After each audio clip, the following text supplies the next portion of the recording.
So today we are making more butter. Finally, we made butter. I posted the video when we made the first time of butter when we first started milking Buttercup after she had her baby. Now we have run out of that butter and now we need to make some more butter. So I have been collecting cream for the last probably week or so, and now we are going to make the butter. So right here we have it in the bowl, okay, the cream.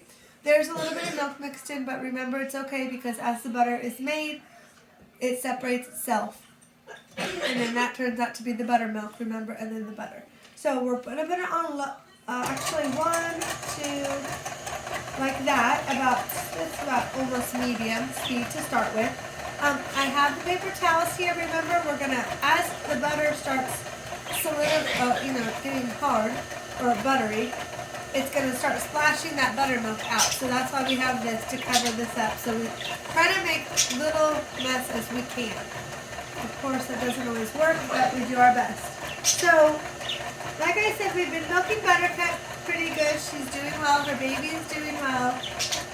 Tonight, actually, separate her tonight. We'll milk her again in the morning. Remember, like I said last time I milked her, I told you that we had to separate her at night from her baby because her baby's drinking a lot of milk now.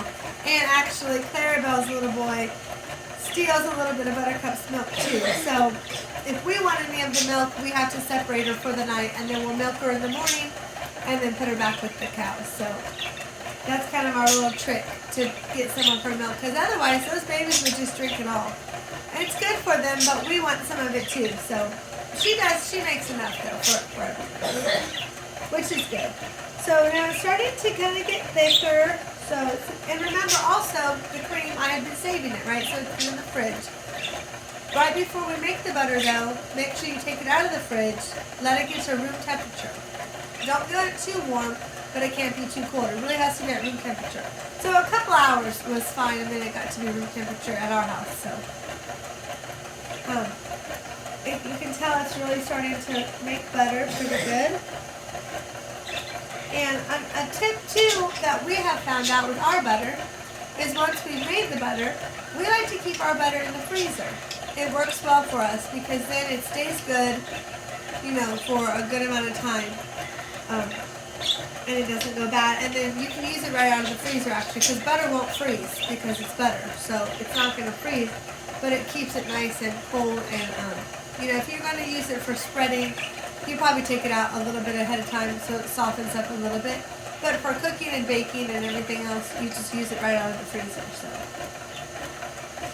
alright, so I'll tell you here, we'll just let it keep going like this, and then we'll be right back when it makes butter.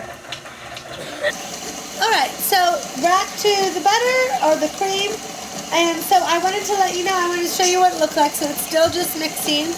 But see how it's kind of getting thicker and foamier?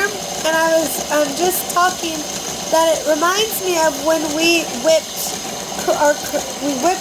cream and made whipped cream, homemade whipped cream. But this is what it looks like, right? When it's starting to get thicker and it's starting to beat that cream. So it is getting closer to butter for sure. It does still have a ways to go, but you can tell it's getting thicker as it goes around and foaming. And also, really quick, I just wanted to let you guys know, check back on my channel, because right now also, as we're making this homemade fresh butter, we are making hickory syrup, which is really unique, it's really different, and it's very delicious. And I have all the video of us making that, but it is boiling actually right now. So we're kind of doing homemade fresh butter and hickory syrup at the same time. So, but both videos, of course, like you said, will be on my channel. So please check back and watch both of them, please. Alright, so here we go. We pretty much have butter in there. You can see the clumps. That is the butter. The rest is the buttermilk. So now we're going to stop the spinning and we're going to take it over and rinse it. And that's where we'll pick it up.